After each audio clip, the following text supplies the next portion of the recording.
The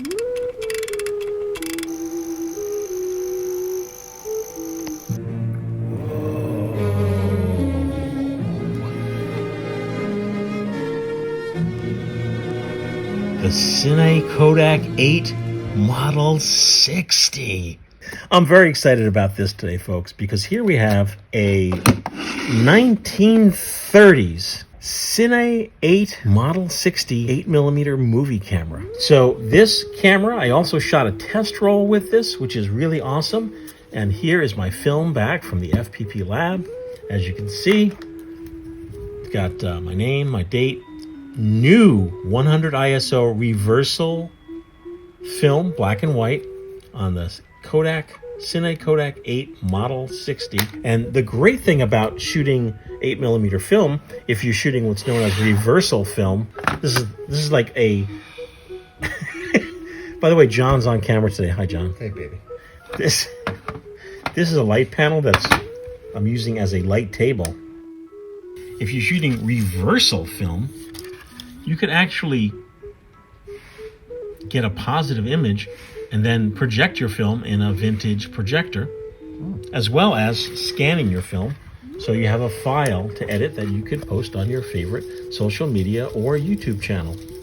Okay, what do we need to know? We need to know that this camera takes what's known as 8x8 film. Here is a sample roll of 8x8 film. Strangely enough, 8x8 film is actually 16mm in width. I would like to note that it is not considered quote-unquote 16mm film, even though it's 16mm in width, because the sprockets on the film are different than that of traditional 16mm film. So the concept with this film is that you will shoot this roll twice through your camera.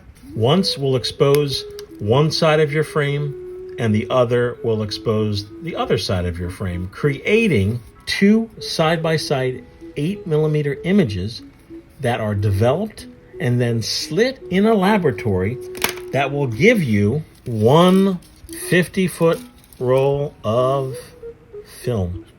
Here is your film compartment. You go to open, turn, open, and then this lid comes off. Whoa. Cool. Yeah, cool. Now, this might be very intimidating to folks. Don't be. When you're loading, make sure your camera is wound. There's no batteries in this camera. This is a wind-up camera. That's how your camera runs. Oh my God. By the way, if you want to know what model camera you have, if you look around, you'll be like, what the hell? It's up here. It's a plate on most Kodak cameras to tell you what you have. Get your roll of film. Your film is light sensitive, so you need to load your camera in very subdued light or no light at all once you become a pro. So in order to get the film on your camera, you want side one of your film. It'll only go on one way, so you never want to force it. Look at that. There's no putting it on the wrong way, because if you do, it won't fit. Also, a key thing to remember is that the light sensitive part of your film is called your emulsion side, and it's usually a duller side. The flip side is a base side, and it's usually shinier. So the emulsion side of your film always has to face out towards the lens for you to properly shoot your film. So what to do? You put your film, you take a little bit of film out. You put your film on its post. Only goes on one way. Never force anything. And now here, with this particular camera, you have this massive wagon wheel. And then in order to load your film, you lift up these tabs, these two tabs. Very simply lift them up, and I'll show you. Lift up and just open the little door there. Same thing for this one down here. You lift up, open that little door. Great. Now you can get your film. And there's arrows here, by the way. So always kind of, if you lose your way, use the arrows. So the film goes through here on that little door that you opened, around the wagon wheel. This is what's called your Film gate. Thank you. This is your film gate, and this thing here is known as the pressure plate. So this is your film gate and your pressure plate. Your film needs to go in between the film gate and the pressure plate. So you take this tab, nice like that, put your film in there, nicey nice. You'll feel it kind of click in. Then you take the rest of your film, you follow the arrows. See the arrows come around here. And then your sprockets will align themselves on these various points. So there you have it. It's loaded, but now you need to close these little doors. Pull that door shut. This little door, pull this door shut. There you go. Now your film is properly loaded. Let's advance a little bit to see if we've done this properly. Whoa! Super cool. Here's your take-up spool. Every camera comes with a take-up spool. Make sure you have one. And there's usually an arrow. Tells you which way. It's only one way to go. Put your film on your take-up spool. Never force anything. Sweet. Okay, let's see what we got. Let's put your lid back on your camera. Lid only goes on one way. So if you're struggling, make sure it's the right way. Okay, lid's on. Now you pull it towards close and then twist it. So now it is properly sealed. And there are arrows everywhere to assist you in these. So don't panic. So now you have side one of your film loaded in your camera. Now what? On this particular lens, which is a 13 millimeter lens, which is a standard lens for an 8 millimeter camera, you have two things on this lens to be concerned with. Number one is focusing. There is a red number 25, because generally speaking, Kodak has come up with the fact that most people, if you're just shooting your, family and having fun at a picnic or, a pastoral or a scene, most times, if you're at 25 feet, you're perfectly fine. There's no looking through the lens to see your focusing. You need to do your best guesstimate of feet. So if you're shooting at the family dinner table, maybe you want to set it to 6 feet or 7 feet. Just use your common sense and everything will be peachy. Now, what don't do is if you do a close-up, let's say, a close-up of your mom or pop at 4 feet, then you go outside, but forget to set that, your film is going to be a blurry mess. So you have to always remember to set your feet before setting off to do your shots. What else? F-stops. I know this sounds like a lot of trouble, but it's really not. The F-stops are the aperture opening inside your lens, and by setting your f-stop, it's letting more light in or less light in. To set your f-stop, your choices are f1.9, which is wide open, that's letting the most light in, all the way down to f16, right here, go down to f16. That would be like if you're outside and it's blazing sun out, you'd probably be at f16. Now, what not to do is to pay attention. There's a guide here. But the problem with that guide is that this guide was made in the 1930s for an ISO of film that doesn't exist anymore. So back in the 30s, film was much slower, meaning your film was like ISO 10, ISO 20. So this guide will steer you completely wrong, and it will improperly expose your film and give you bad motion pictures. So use a handheld light meter or a light meter app, and it sounds complicated, but it's not. This camera shoots at 16 frames per second, and the shutter speed is set at 1/30th of a second. So what does that mean for your light meter? You put the ISO of your film into your light meter, and then your shutter speed is set at 1/30th of a second. So take a light reading, an incident light reading, and then look under 1/30th of a second, and you will see the corresponding f-stop. It's recommended to use ISO 40 film when shooting in blazing sunlight. Where's your viewfinder? Here it is. It doesn't get much basic than this. And I shot a roll, so it's amazing how beautifully this worked. Here's your winder. Wind your camera until you feel it, getting kind of tight. You don't want to overwind or bust it. Here is your frame counter. It starts at 25 and it goes down to empty.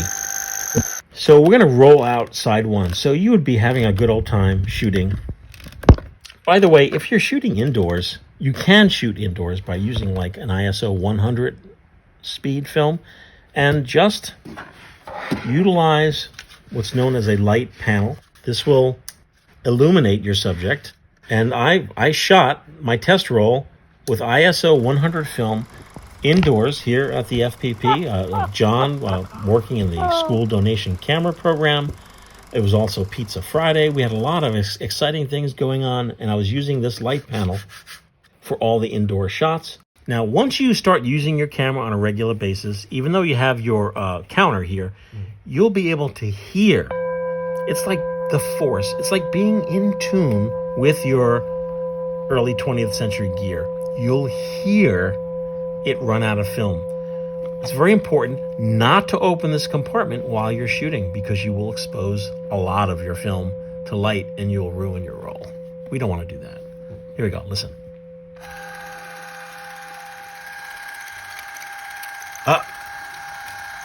Did you hear that? It just rolled out.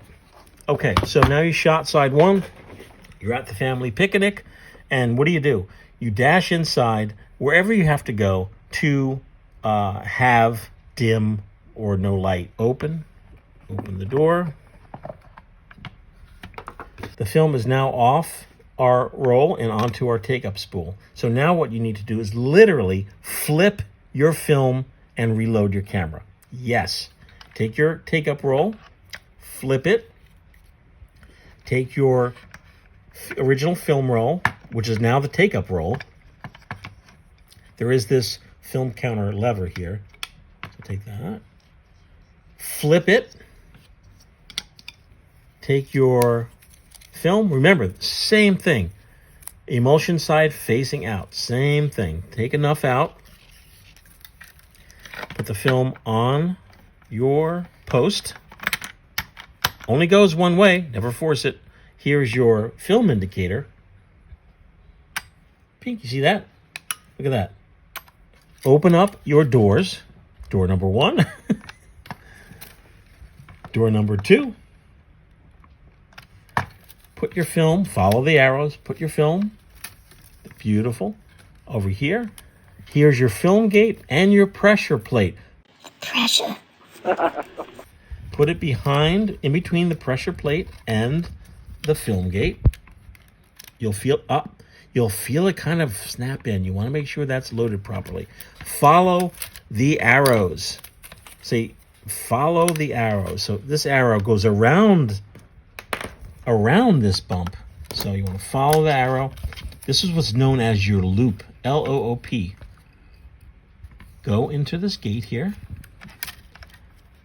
And your film will get affixed onto the sprockets on this big whirly wheel. Close your doors. Door number 2. Nice. Door number 1. Nice. Wind. Make sure your camera's wound. Let's see what's going on here. Yes! Success! Take your camera roll, which is now your take-up spool. Put it on. Like that, all nicey nice. Put it on the post. Let's see what's going on. Whoa. Success. Make sure the film is tight on your post, because if you don't want to wind up with known as a fat roll, which is film that's like not being wound properly on your spool. By the way, I've shot with this camera. I am so pleased with this camera. It is so precise. It is so beautiful. Close. So down and twist. Now we're closed. Wind your camera. And now we will shoot side 2. And, while we're rolling up, I will show you some images from the film that I shot with this very camera.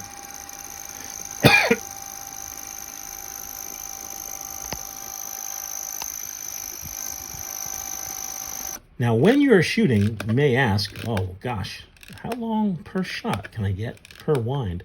About 30 seconds. You may be thinking, my God, that's not much at all. It's a lot. My recommendation per shot is you find your shot. It's like shooting still photography. You find your shot. John in the school camera donation program. You get your shot. You hold it for like 1, 2, 3, 4, 5, 6 seconds, and then move on to your next shot. Did you hear that? Yeah. It just rolled out. Normally you'd be able to tell because of your counter, but because this is a short test roll, it's not accurate. Open up your camera, twist, open. Voila! Here you have your film back on your original spool, both sides shot. When you remove your film, put the rubber band back around it, put it in the metal tin or the black plastic bag that came with your film, label it of what it is, and send it hopefully to the filmphotographystore.com for developing and scanning. And if you really want to be prepped for your next adventure, you could take your spool, put it back, flip it, put it back in its rightful spot. Wonderful. Close your camera up, put it away, and it'll be ready for your next big adventure. Thanks very much for joining us. It's been a pleasure. Please leave your comments down below, and we'll see you next time.